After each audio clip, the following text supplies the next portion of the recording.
Every society in human history has found a way to rank human beings. Every single one of them. The names change, the justifications change, the language gets more sophisticated over time, but the underlying logic that some lives are worth more than others, that logic is remarkably consistent across cultures, across centuries, across ideologies. And here's what I want to talk about today. Most of us are participating in that ranking without even knowing it. Not because we're bad people, but because hierarchy, once it's established, stops feeling like a choice. And it starts feeling like second nature. Like that's just the way things are. And the question I keep coming back to is this: what do you do when you start to see it? And that's what I want to get into today. Hey, welcome back. I'm glad you're here. If you're new to the podcast, welcome.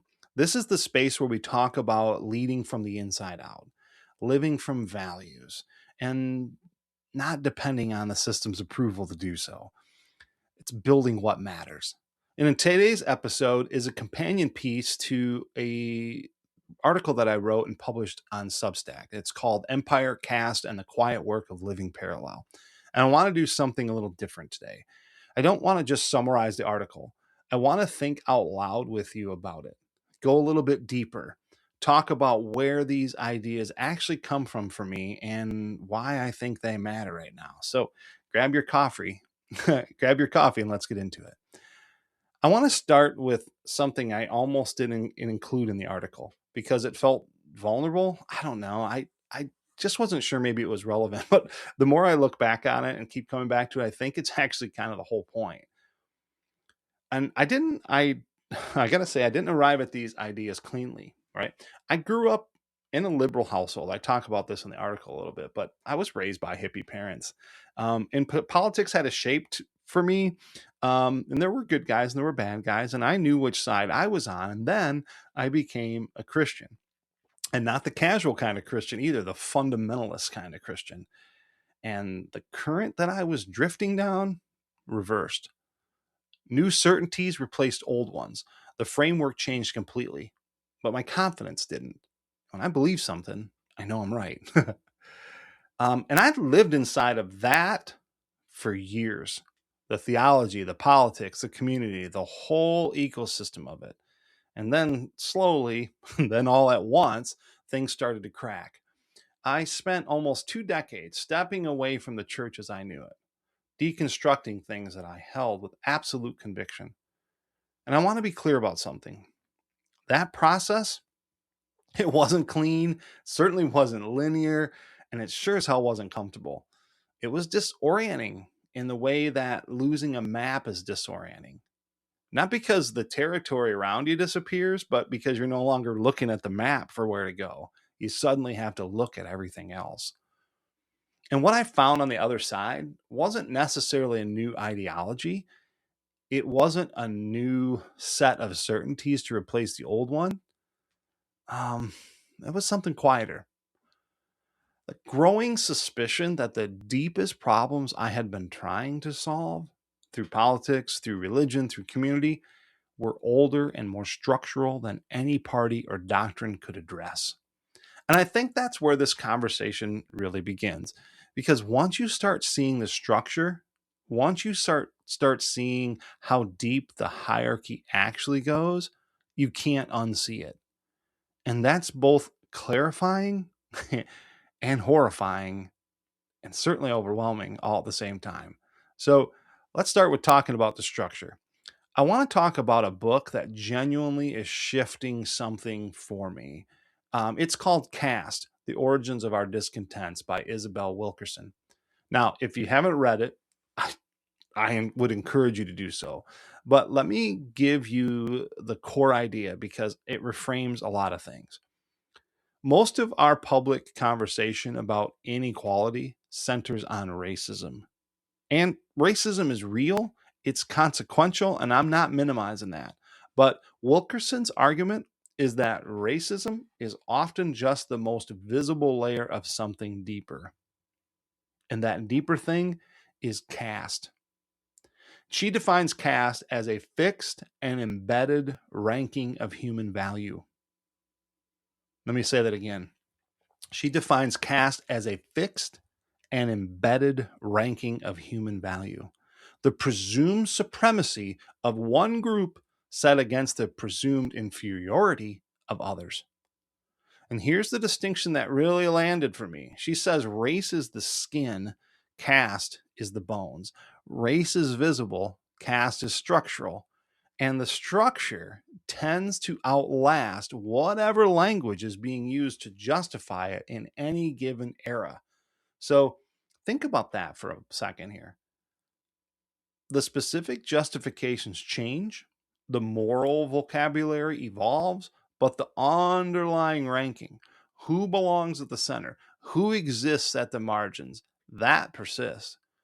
And what really struck me in reading Wilkerson wasn't just the American history that she traces, and she does a great job of tracing it as well. It was recognizing that this pattern shows up across cultures and centuries with remarkable consistency, which brings me to empire, because nowhere is that pattern more visible than in how empires work. Empires rarely sustain themselves through force alone. Force gets things started, but what keeps a hierarchy in place over generations isn't the sword, it's the story. Empires endure because they cultivate narratives about who deserves power and who must live beneath it.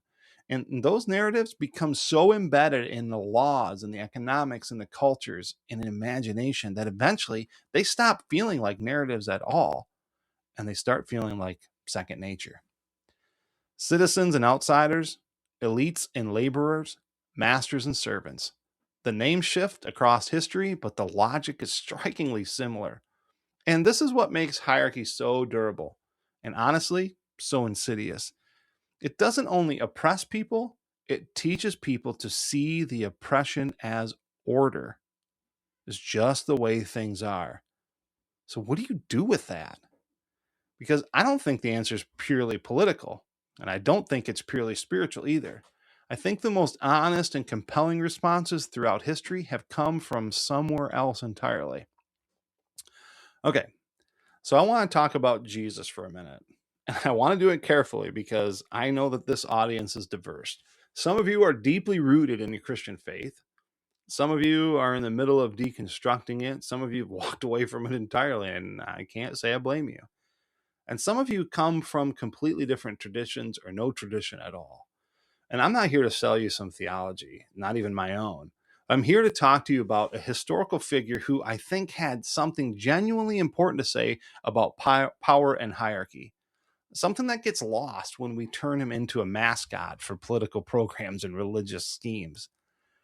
Jesus lived entirely within the political reality of the Roman occupation. Now, think about that for a minute. That is the context of everything that Jesus said and did. He was under the oppression of the Roman Empire. Now, you can argue that Jesus didn't say those things and he didn't live and it was those writers, etc. But the point still remains. Whoever wrote those words, whoever said those words, documented them for us, those people were living under the oppression of an empire. Jesus was not a citizen of that empire. He was a subject in an occupied territory from a region of the empire considered peripheral. He was at the bottom of the empirical hierarchy. And from that position, he looked at how power typically works, and he said something remarkable. He said, "You know how the rulers of the Gentiles operate. They lord over people. Their officials exercise authority over them." And then he said, "Not so with you." That's it. Those words that imply an entirely different version of human community. Greatness doesn't look like domination. It looks like service. Now, I want to be honest with you here. I almost lost all that when I was doing my own deconstruction. When I was pulling apart the institutional version of Christianity, the political version, the versions that had been used to justify so much damn harm, and I nearly threw out this historical figure along with it. What it came back to is this: the teachings themselves, stripped of the institutional weight, describe something that shows up across traditions. You find the same impulses in Buddhist emphasis on relieving suffering for all beings without distinction. In indigenous traditions, organized around reciprocity rather than accumulation. Now, the specific frameworks can differ as you look across these different traditions, but the underlying refusal to rank human worth runs through them all. And that's what I find compelling. Not one tradition's exclusive claim on this idea, but the consistency of it across human history. So here's where I want to spend a little time, because this is the practical part. This is where I want to push past the historical and the theoretical and just ask, okay, what does this actually look like? I have this concept that I talk about a lot called living parallel. What does that really mean? The early communities shaped by the teachings of Jesus, and really, I would argue communities shaped by similar impulses across other traditions, weren't primarily trying to seize power. They weren't trying to take over the empire. They were just doing something quieter, in a way more subversive. They were building a parallel society, one that acknowledged the reality of empire without allowing empire to define its values. And here's what that looked like concretely. If you read in the early writings of the New Testament, you'll see this very clearly. They shared resources so that none among them lacked basic necessities. I'll never forget listening to Rob Bell, who was a famous Christian teacher and theologian and church planner, and now he has shifted that into, he's a beautiful writer and speaker, and I still follow him loosely today. But I remember him saying one time that the proof of the resurrection was that none among them lacked anything. So that's how the early church kind of operated in this realm of living parallel. They declared that the categories the empire used to rank people, like the ethnicity or class or gender, would not determine human worth within their communities. They organized around service rather than domination, belonging rather than exclusion, dignity rather than rank. Now, did they do it perfectly? No, they certainly did not. Did they eliminate injustice overnight? No, of course not.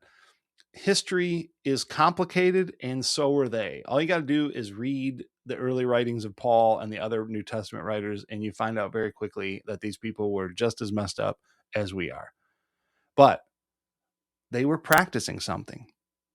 They were building the muscle of a different way of being human. And I think that's an invitation for us. Living parallel.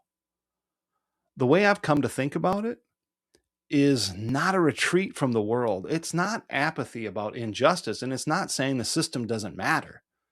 It's saying that before hierarchy becomes policy, it becomes narrative. And before it becomes narrative, it becomes the assumptions baked into how we live together every day. And so we need to start there. What does it look like? Maybe it looks like a small business that pays living wages, not because the market demands it, but because the people who work there are not ranked as less deserving of the dignity that the people who own it have. Maybe it's a faith community that shares resources not as a program, but as a reflex.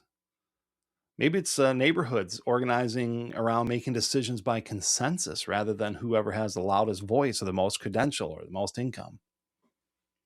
Maybe it's your family talking openly about power and these things that we're talking about here, and what it means to use that power. Like, who has it? How's it used? Maybe what does it mean to use it differently? Now, none of those things make headlines, and none of them are dramatic in the conventional sense. But here's what history shows us. Communities grounded in dignity, communities that refuse to rank human worth, tend to outlast the systems that once seemed permanent. Empires shift, hierarchies weaken. There's no Roman Empire today for a reason. But these kind of communities leave something behind that empire rarely provides on its own. A vision of humanity that no hierarchy can contain.